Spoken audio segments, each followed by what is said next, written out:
Post 1. The cabin, the trust, and the reunion pitch. I have always told myself that leaving at 18 made me tough. I graduated on a Friday, packed a duffel on Saturday, and by Sunday night I was on a borrowed futon 2 towns over with a prepaid phone and a stack of applications. I told myself I was choosing independence. The honest part is that there was nothing to stay for. My grandmother Nora was the only person who made home feel like a home. She passed when I was 16. After that, the house felt like a place where my mother Lorna and my aunt and uncle loudly counted what I cost. Grandma left a will that everyone called simple. There was a small education trust for me with restricted use for tuition and books. There was also her lake cabin. I was supposed to have the right to live there during school or sell it after I finished, but only after a certain date and only with safeguards. I was a teenager, and adults told me the lawyer would take care of everything. 6 months later, the cabin was gone. The explanation changed depending on the day. My mother said taxes. Uncle Ray said market timing. Aunt Maureen said I was too young to be saddled with responsibility. The education trust was gone too, used for the household in a way that made my stomach twist, as if I had eaten it like a meal and should now be grateful. I left with a folder of photocopies and more shame than anger. I did what people do. I worked double shifts, I scanned Craigslist, I found a warehouse that let me take home damaged boxes to sort. I sold what was salvageable online. That grew into flipping liquidation pallets, which became a tiny storefront. Then a logistics play when I realized I was better at moving products than picking them. I learned to build a last-mile route by hand at a cheap kitchen table. I learned to write emails that sounded steady even when my hands shook. I learned how to invoice. I learned that if you act like your words are worth reading, sometimes people read them. It has been 10 years. I am 30. The company is healthy. We handle last-mile deliveries for regional e-commerce brands. We went from one rented van to a small fleet with real insurance and morning stand-ups where people joke about coffee. I pay myself a salary that would have sounded like a fairy tale to the girl on the futon with the prepaid phone. I still keep Grandma's recipe card for lemon bars taped inside a cabinet because it makes the office kitchen feel less like a set. 3 weeks ago, I received a text from my mother that said we were having a family reunion at Aunt Maureen's house on Sunday. No details. I stared at it for a long time. Over the years, I have sent birthday texts and tried short, safe phone calls. I have also been the recipient of long messages about how I am ungrateful. This was the first invitation that sounded neutral. I told myself I could be polite and leave early. I brought dessert. It felt like the right shape for a boundary. The living room was crowded. Aunt Maureen hugged me like a guest and said I looked corporate. Uncle Ray slapped my shoulder and asked how many digits I had in the bank now. Mom touched my hair in a way that felt like checking for flaws. Cousins I barely know lined up on the sectional while a slideshow of old photos ran on the television. Grandma at the cabin in a yellow rain jacket. Me in braces holding a sparkler. I watched my own face grow older and then drop out of the timeline entirely. Dinner ended, and the tone shifted. Uncle Ray cleared his throat. He and Aunt Maureen sat forward in their chairs like an audience of two. Lorna stood behind them, arms folded. Ray said he had a business opportunity. His landscaping franchise was ready to expand, but he needed a bridge. $250,000 would cover new equipment and a storefront lease. He had a binder with tabs as if that made it practical. He said a word like invest and then said family rate. Lorna followed with a speech about how families pull together and how I could make things right after those difficult years.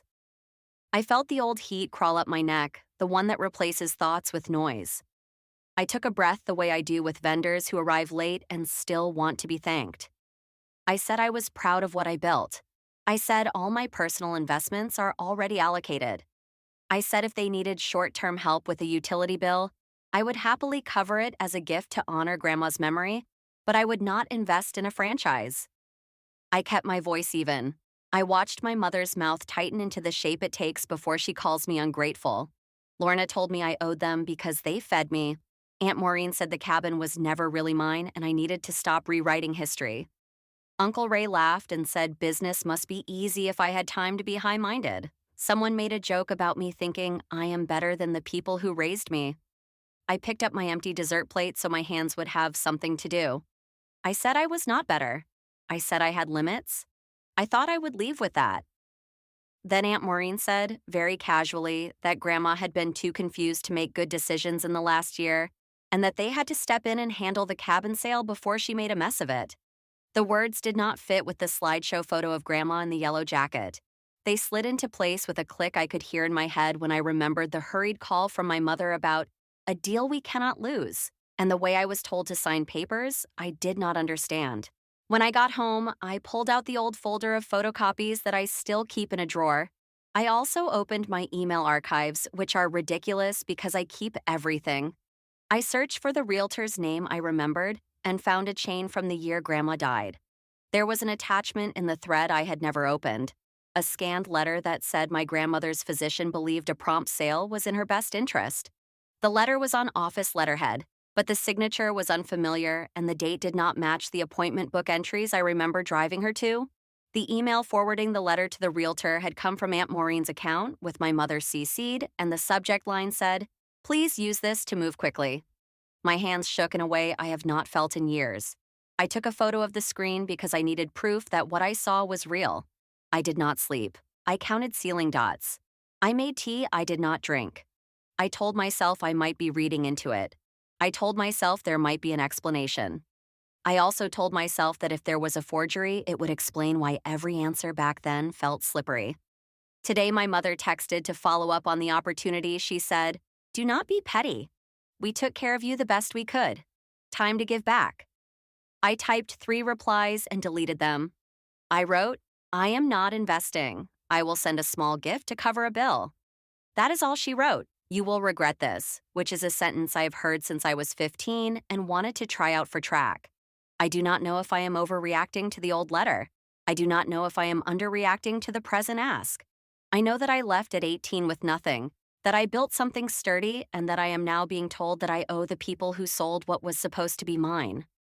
Part of me still wants to be the polite daughter who smooths the edges. A louder part says I have already paid. Am I the jerk for refusing to financially help the people who raised me after they sold my inheritance? Comment 1. Not the jerk. Get certified copies of the will, trust documents, cabin deed, and the physician letter. If the sale restrictions were ignored or a letter was forged, a probate attorney can advise on reopening the estate and possible civil claims. Comment 2. You offered a small gift and a clear no to the investment. That is healthy. Document everything and keep all communication in writing. You do not owe a business bailout to relatives who already benefited from your assets. Update 1. The smear starts and I wonder if legal action is too far. Thank you to everyone who told me to pull records and breathe before reacting. I did both. I requested certified copies of Grandma Nora's will, the cabin deed history, and the trust documents from the county and the bank. Those requests are in motion. In the meantime, I tried to keep my head down and focus on work while deciding how to respond to the reunion pitch. I planned to mail a small one-time gift card to cover a utility bill and be done. The family had other plans. 2 days after the dinner, Aunt Maureen posted a slideshow of the cabin with a caption about how she and Uncle Ray had saved the family by acting fast when Grandma's mind was not clear. She tagged me with a line about how some people forget who kept the lights on. The comments turned into a chorus of relatives I barely know, reminiscing about summer swims and then pivoting to how I should give back now that I am a big boss. I did not reply. The next morning, a burst of 1-star reviews appeared on my company's Google page. The wording was strange in the way that coordinated reviews always are. 3 different accounts used the phrase cold corporate owner, and 2 said we cheat hardworking family. 1 claimed we damaged a piano during delivery, even though we do not handle pianos at all and never have. My operations manager, Ethan, flagged the pattern and set up a call with our PR consultant. We have a small budget for that kind of support because logistics attracts the occasional drama. I did not expect the drama to wear my last name.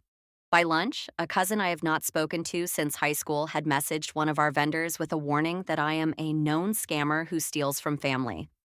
The vendor forwarded it to me with a polite note that they had ignored it but wanted me to be aware.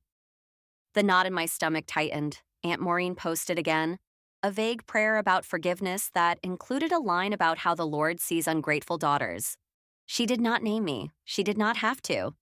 I kept telling myself to be polite and firm.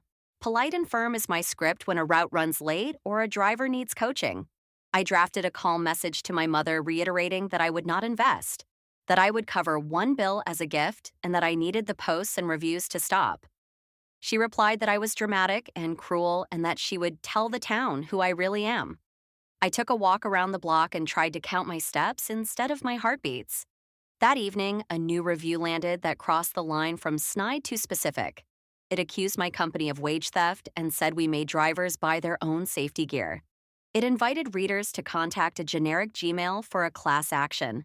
Our HR files are tidy, and our drivers wear company-provided vests. The accusation was both false and designed to scare. Ethan documented everything. Our PR contact helped us file takedown requests with screenshots and sent a short statement we could use. We are aware of coordinated false reviews made by individuals with a personal conflict unrelated to our services. We value our clients and employees. If you have a concern about a delivery, please contact our office directly. We posted it on our site and pinned it to our page. Family group texts lit up. Uncle Ray sent me a list of dates when he claims he paid for my school lunches. Aunt Maureen wrote that the cabin was a burden you never wanted and that I should be grateful they handled it. A cousin messaged that if I refused to invest, the least I could do was sponsor Uncle's new mower. My mother alternated between wounded and cutting. She wrote that Grandma would be ashamed of me. Then she wrote that my new money had gone to my head. When I did not answer, she called from 3 different numbers. I let it go to voicemail and listened later to one long message about how I owe my family because they fed me. I have learned that I can love people and still disagree with their math. In the rational column, I kept moving. I checked the county portal and confirmed the request for certified copies had been received. I called Grandma's old physician office to ask if they could verify whether the letter in that email was genuine. The front desk said they cannot discuss anything without a formal request, so I sent one through counsel. I am not a lawyer, but I learn fast when someone threatens my work. I also asked Ethan to start a timeline binder. He has known me since we were both 19 and unloading pallets by hand. He handed me a tabbed binder within a day with printouts of the will notice, the cabin listing date, the deed transfer record, and the email thread with the letter. He added a sticky note that said, "Breathe. We build with bricks, not with noise." Ethan is not sentimental. The note made my throat tight anyway. I do not want to sue my mother. I do not want to spend a year of my life in hearings and document requests. I want to run my routes and watch my team finish a morning stand-up with a dumb joke about coffee. But here are the pieces that sit in front of me like a puzzle I cannot ignore. There was a restricted trust that disappeared into household expenses. There was a cabin with sale restrictions that sold fast. There is a letter that pushed a sale and may not be real. There is a smear that makes my company look like a bad actor, and that is already costing me time, and, if a vendor pauses, possibly money.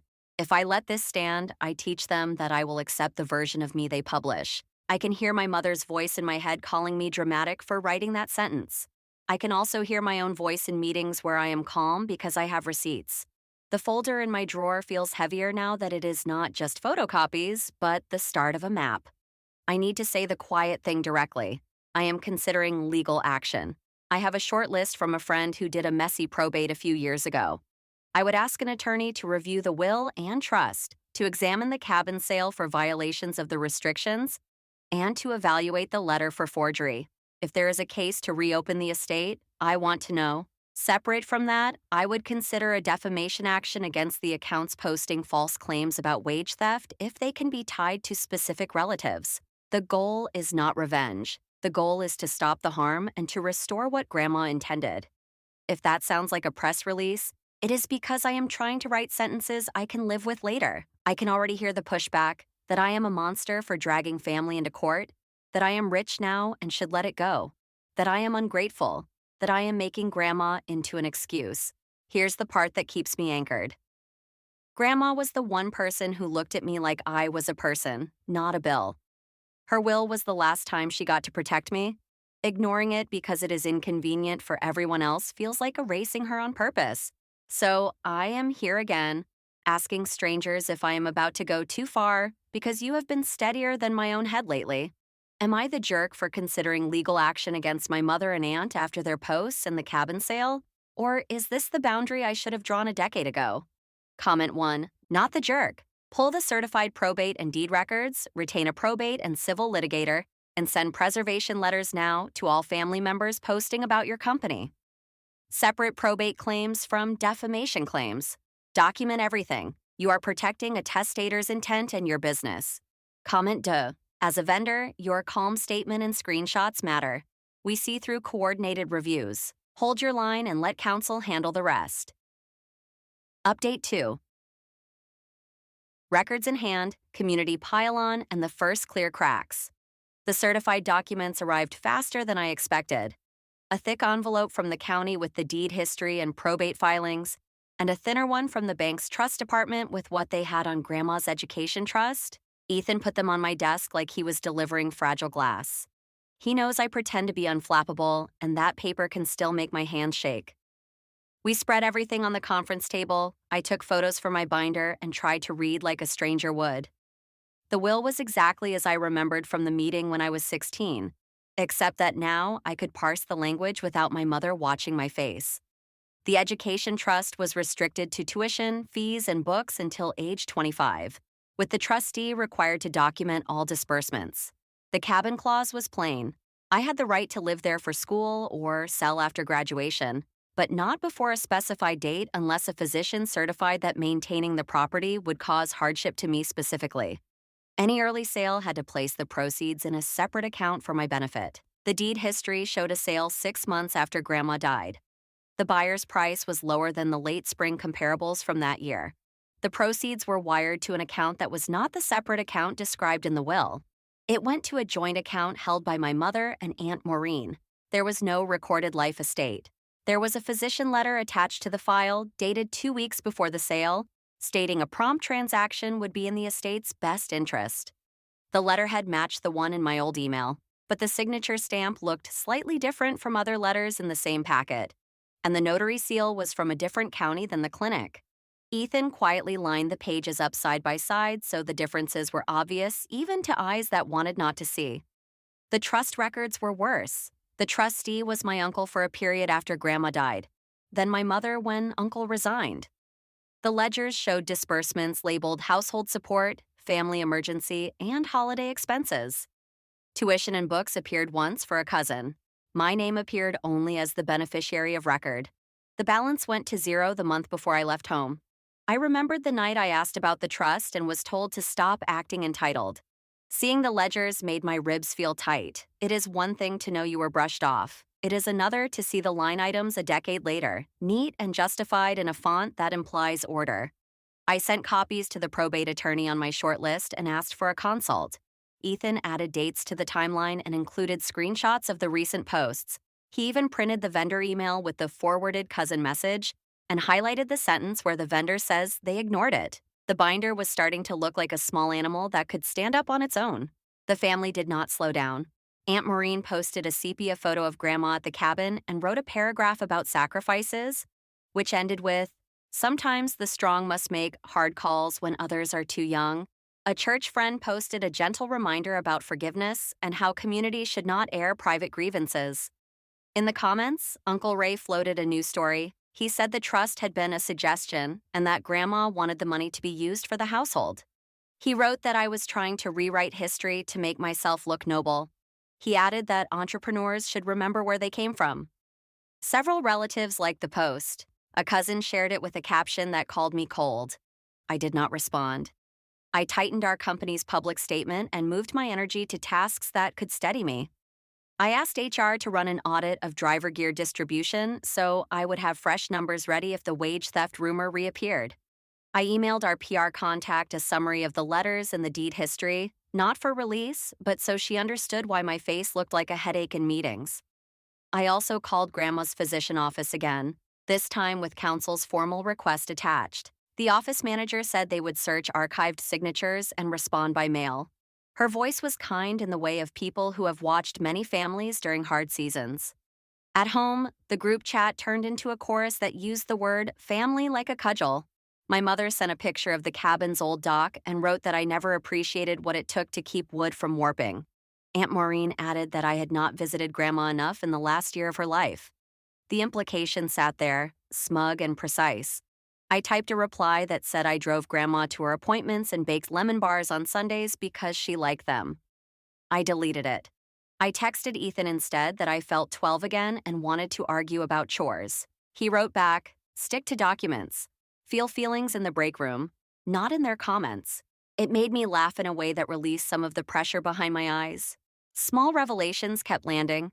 A neighbor messaged me privately to say that Aunt Maureen had moved a cedar chest out of the cabin during the sale week, and that Grandma had always said the chest was mine when I set up my first home.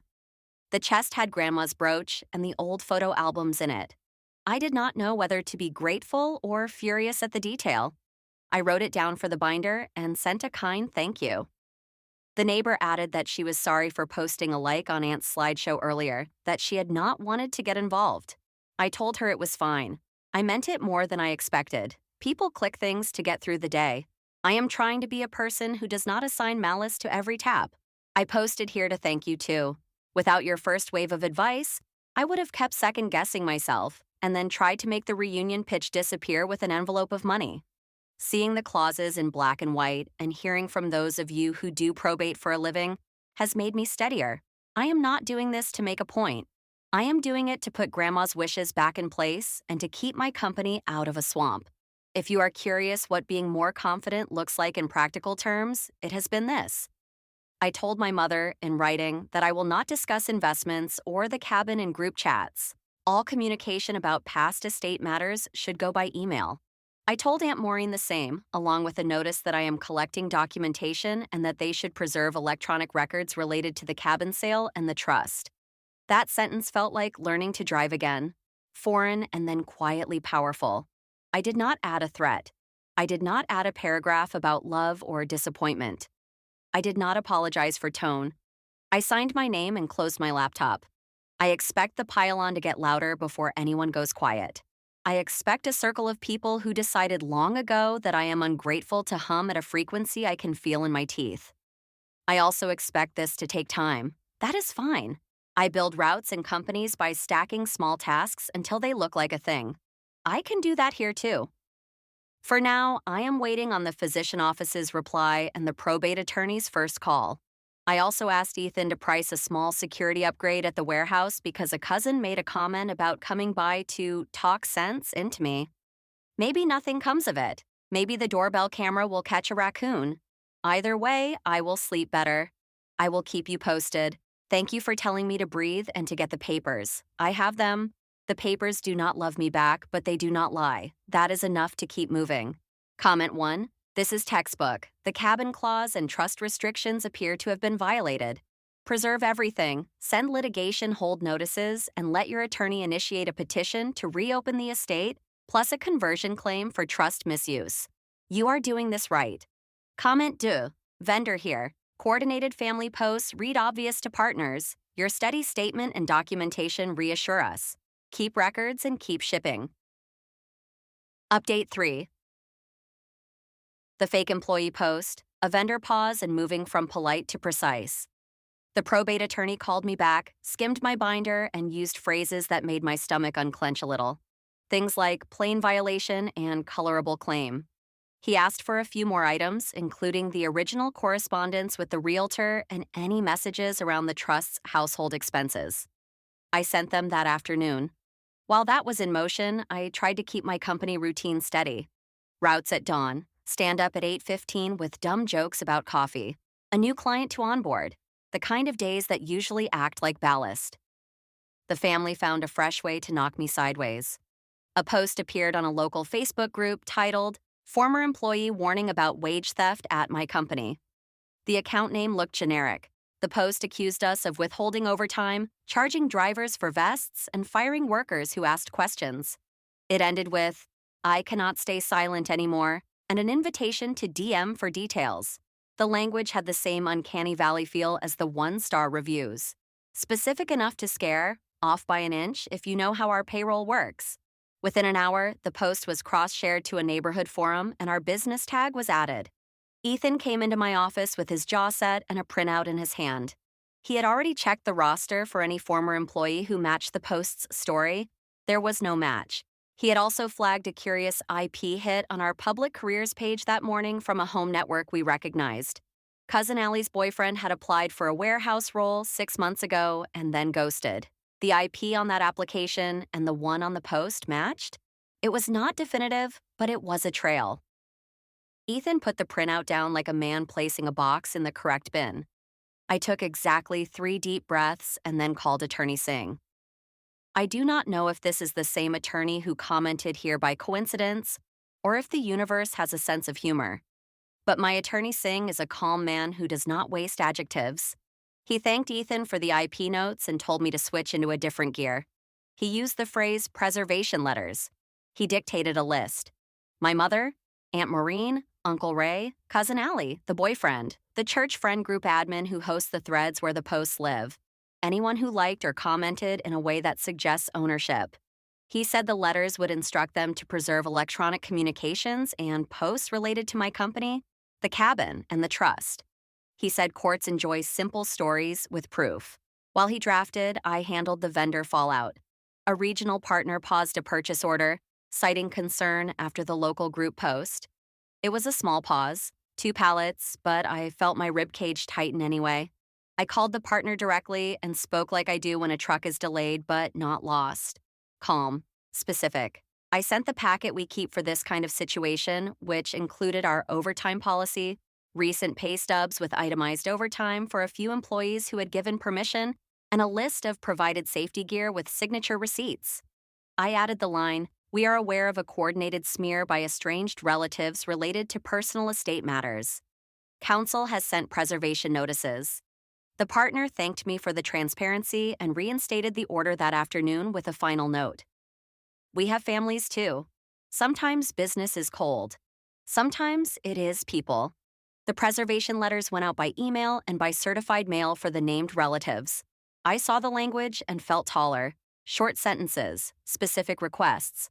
A clear warning that deletion or alteration of posts and messages after notice could be sanctionable. No invective. No flourish. I forwarded the preservation letter to my mother and aunt with a single line, "Please send any correspondence about the cabin and trust to this address." My hands did not shake. My voice in my head did not try to soften the edges. The family responded in 2 channels. The first was public. My mother posted that I was terrorizing seniors with legal threats because I was ashamed of how I treat workers. Aunt Maureen added that she would not be silenced. Uncle Ray posted a Bible verse about wolves. The second channel was private. My mother texted me to say that I had become unrecognizable. She asked who taught me to be so cold. I did not reply. Ethan took away my phone, put it in the drawer, and said he would give it back after stand-up. The team laughed. The laughter broke the spell. There were bright, practical moments. Grandma's physician office faxed a response to counsel.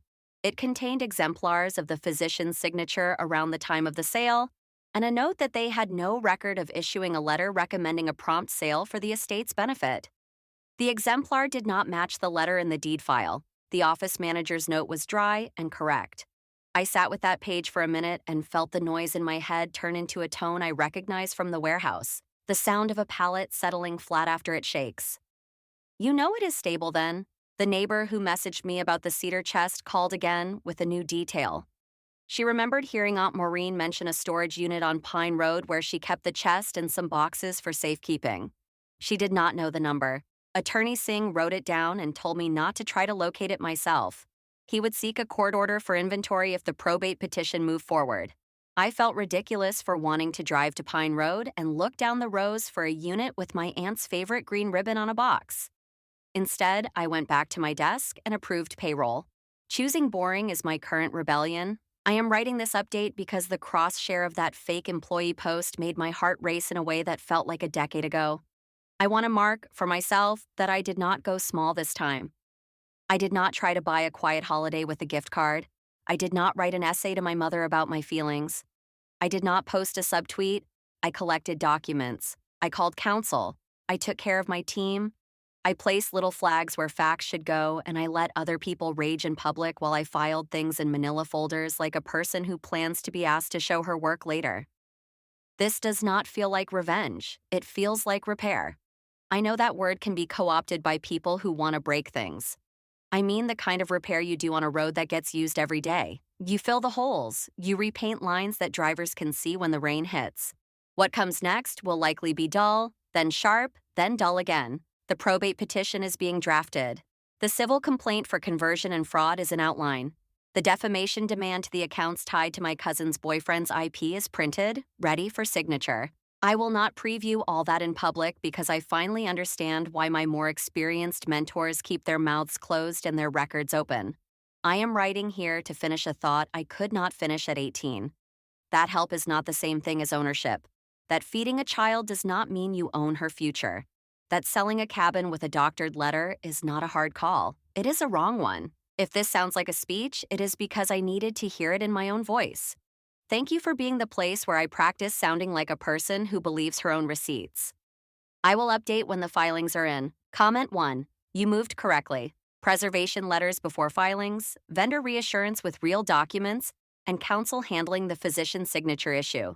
Keep your statements bland and your exhibits organized. The fake employee post will fold fast once the boyfriend is named. Comment 2. Former ops manager here. Vendors smell coordinated smear from a mile away. Your packet and calm call are why they reinstated the order. Protect your crew and keep stacking facts. Update 4. Filings, the evidence packet, and a hard boundary everyone can read. I promised to move from polite to precise, so here's the precise version.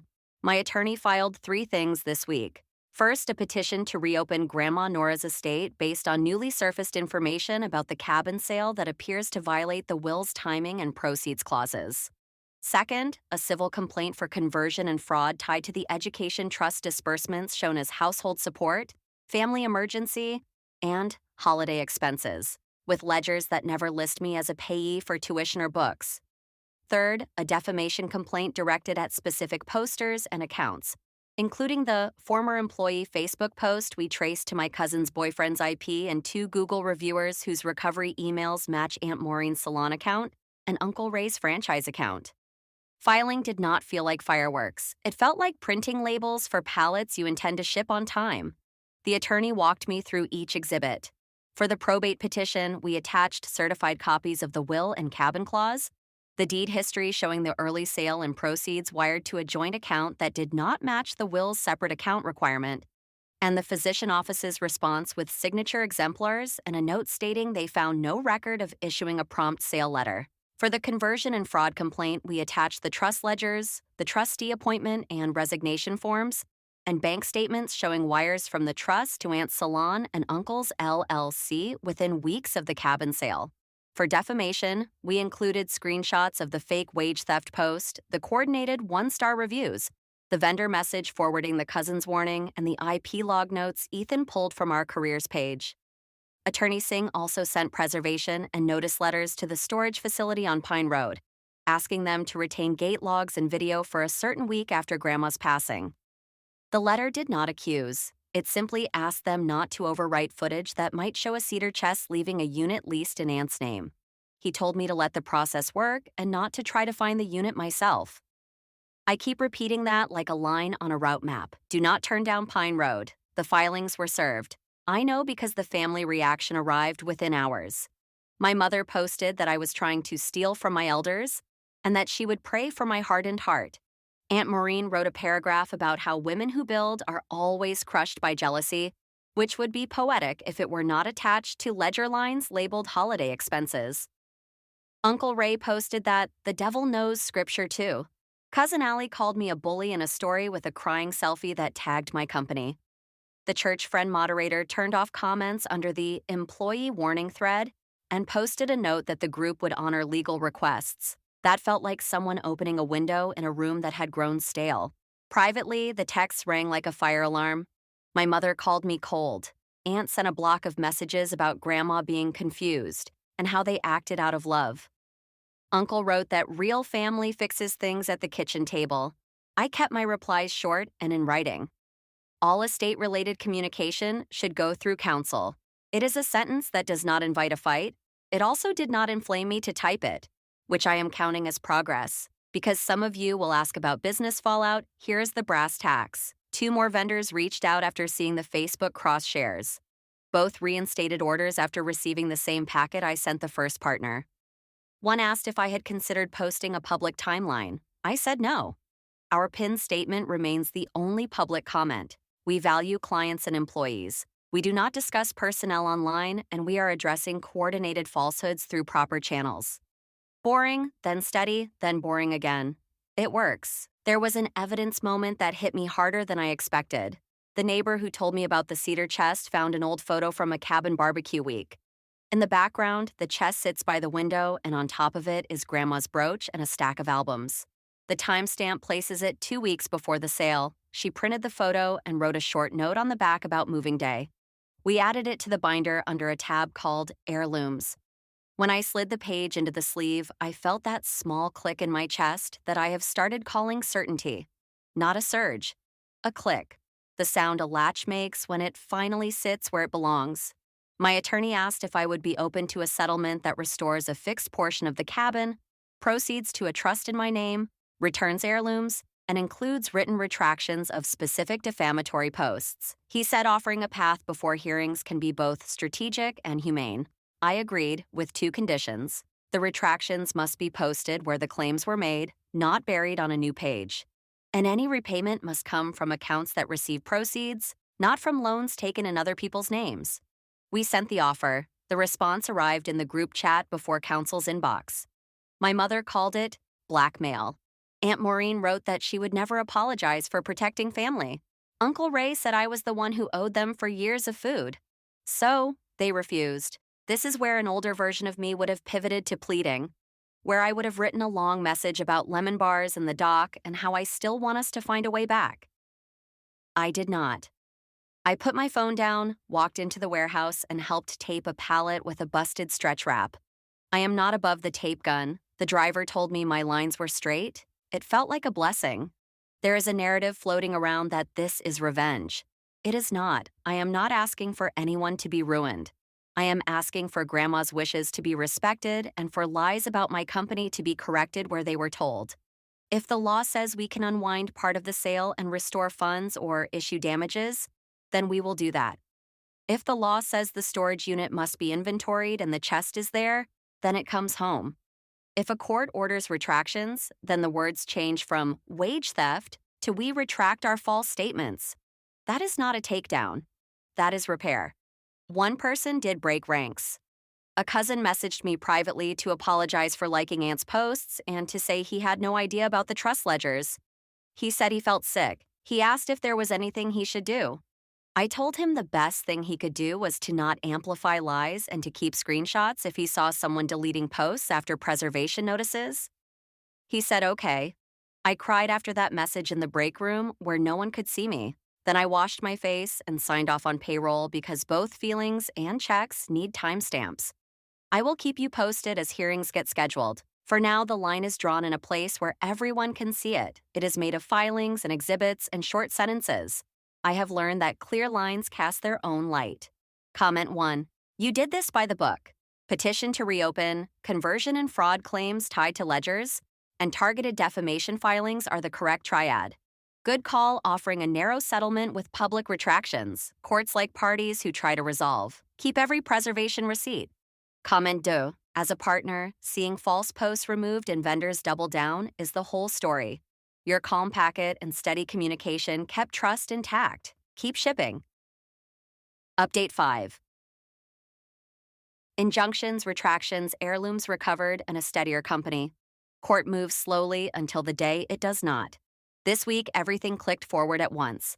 The probate judge granted our petition to reopen Grandma Nora's estate and issued a temporary injunction freezing funds in 2 accounts tied to Aunt Maureen's salon and Uncle Ray's LLC, limited to amounts traceable to the cabin sale. It was not the whole of anything. It was enough to stop transfers while the court examines the wills clauses and the sale timeline. Seeing this stamped order felt like hearing a door lock in a neighborhood that has kept me up at night.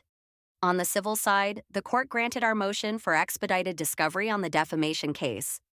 Subpoenas went to the platform hosts for the former employee post and to a handful of Google reviewers whose recovery emails matched family accounts. The first trickle of responses confirmed what Ethan had already mapped.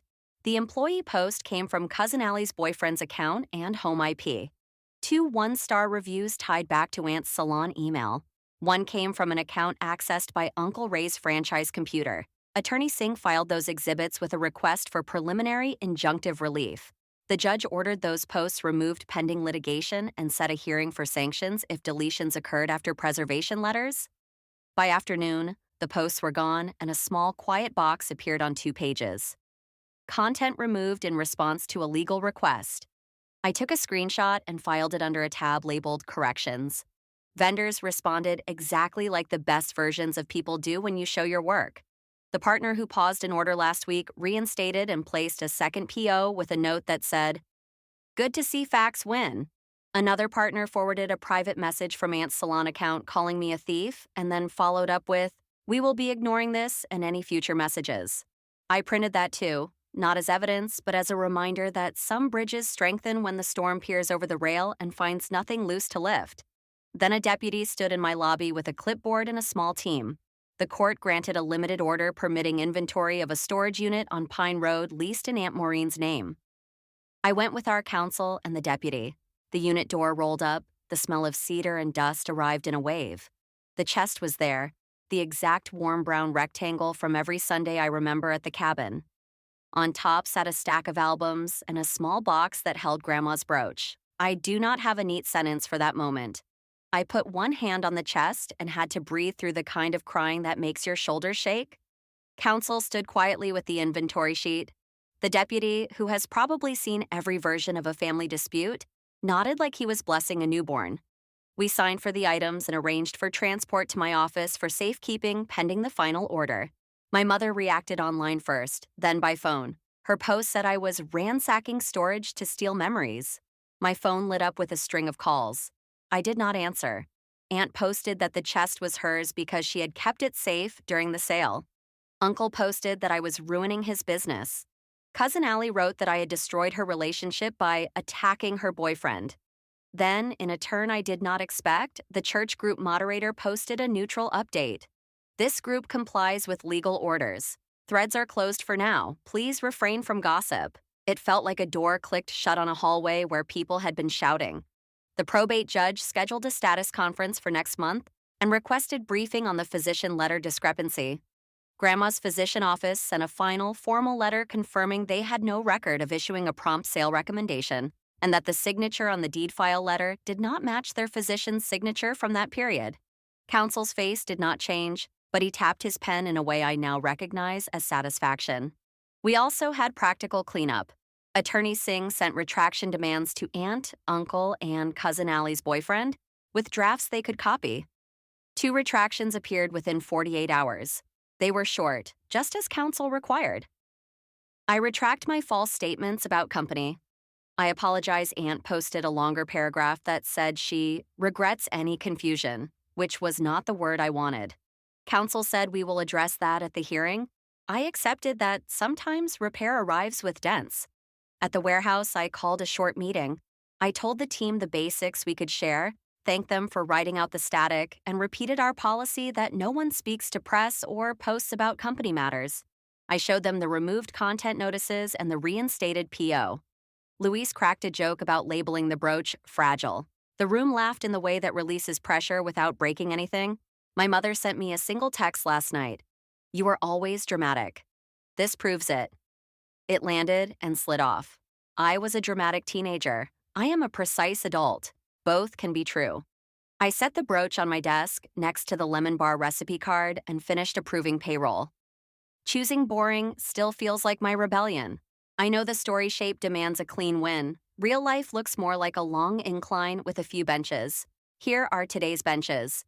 The injunction stands. The defamation posts are down. Vendors stayed. The chest and albums are here. My company is humming. The probate court is taking the physician letter seriously. The family is loud, but the volume reads as theater when you stand outside the room. Thank you to everyone who told me to hold documentation like a spine. It is not revenge to return property to its line on a ledger. It is not cruelty to ask people to correct their words where they told them. It is not cold to choose the quiet hum of a warehouse over a loud living room where history gets rewritten in sepia. I will update after the status conference. Comment 1. Injunction on traceable funds, verified non-match on the physician's signature, and retractions on record. You are over the biggest procedural hump. Keep your filings tight and let the court schedule carry you the rest of the way. Excellent work retrieving heirlooms under order. Comment deux. As a partner, seeing false posts removed and vendors double down is the whole story. Your calm packet and steady communication kept trust intact. Keep shipping. Final update 9 months later. 9 months is long enough for paper to turn into outcomes. It is also long enough for noise to tire itself out. I promised one last update when there was something final to share. There is. The probate court ruled that the cabin sale violated the will's timing clause and the proceeds clause. The judge's language was measured. The decision read like a person who respects documents more than speeches. The order restored a portion of the sale proceeds to a trust in my name and required an accounting for every dollar moved from the joint account where the money landed. The court also directed the return of specific heirlooms named in the neighbor's affidavit, which is how the cedar chest, the albums, and grandma's brooch moved from evidence logs to my living room shelf. I signed for them the way I sign for pallets, calm on the surface, and then I cried in a quiet room. On the civil side, we reached judgment on conversion and fraud related to the education trust. The ledgers carried the day. The court ordered repayment with interest and fees from the accounts that received the wires. A payment plan is in place. It is not a windfall. It is a correction. That is what I asked for. The defamation case resolved faster. The court granted injunctive relief, ordered takedowns, and required posted retractions where the false claims had lived. Most relatives copied counsel's short script. Aunt Maureen posted, "I regret any confusion" first, then replaced it with the required sentence after the judge made clear that clever phrasing would not suffice. The local group added a small box that says, "Content removed in response to a legal request." I do not refresh those pages anymore. I kept one screenshot for the binder and then stopped looking. There were criminal ripples I did not plan. The forged physician letter triggered an investigation. My mother took a plea that avoided jail and required restitution, community service, and a class on elder financial abuse. She maintains that she did what she had to do. I do not repeat her sentences anymore. Probation is in place. The court did not ask me for forgiveness, only for accuracy. I provided it and went back to work. Business is steady. Vendors who paused orders came back. One of them expanded with us after a pilot went well. Our morning stand-ups have returned to dumb coffee jokes and route tweaks. We hired a second dispatcher who treats the schedule like an instrument. The team surprised me with a cake on the day the injunction became permanent. The frosting said, "Facts matter." I kept a photo on my phone and show it to no one because it feels like a secret blessing. I used a portion of the restored funds to set up a small scholarship in Grandma Nora's name for girls who age out of care at 18. It covers first-term tuition and books at the local college, plus a bus pass and a grocery gift card. The application asks one question. Tell us about something boring you did every week to move yourself forward. I read answers about early shifts and library hours and long bus rides. The quiet effort feels truer than speeches. Grandma would have liked that. Family is quieter. Quiet does not mean fixed. My mother and I text about Dad's tomatoes and flu season reminders. We do not discuss the cabin or the trust. She says she took the plea to make it all go away. I say I hope the classes help someone. She replies with a picture of the neighbor's cat. It is a truce made of small talk. It holds. Aunt Maureen lost the salon lease. She started a home studio and posts about starting over with pluck. Uncle Ray sold part of his franchise and insists the economy is to blame. Cousin Allie and her boyfriend are no longer together. She sent one line that said she understands why I had to do what I did. I thanked her for saying it. The church friend moderator kept the group rule about legal orders and moved on to bake sale posts. Every time I peek, the page looks like a bulletin board again. That is a relief I did not expect. The chest sits under my window. I open it on Sundays. The albums smell like summer and dust. There's a photo of Grandma on the dock in a yellow rain jacket pointing at clouds. I thought the point would make me feel instructed. It makes me feel seen. I place the brooch on the chest while I do payroll, like a paperweight that holds down the part of me that still runs hot when I remember certain sentences. I water the fern. I check routes. I go home. If you have been reading since the first post, you watched me try to be polite when I should have been precise. You watched me learn to write short sentences that courts understand. You watched me stack papers until they turned into orders. You told me to pull records and breathe. I did both. The result is not a victory lap. It is a level floor. The final shape looks like this: a trust restored to its proper use. Heirlooms home. Lies corrected where they stood. A company steady enough that morning jokes returned.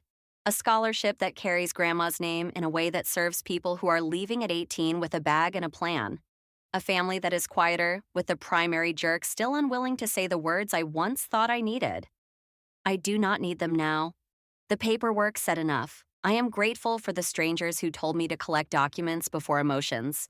I am grateful for a staff who laughed at the right times and worked hard when I had to step out to sign things. I am grateful for a judge who liked certified copies more than sepia posts. I am grateful for a grandmother who wrote a will that drew a clean line even when people tried to smudge it. This is my last update. I will keep the binder on a shelf, not because I want to relive any of it, but because it reminds me that I can build with bricks, not with noise. The warehouse hums, the roots leave on time, the chest is closed. The brooch glints when the sun moves. That is enough.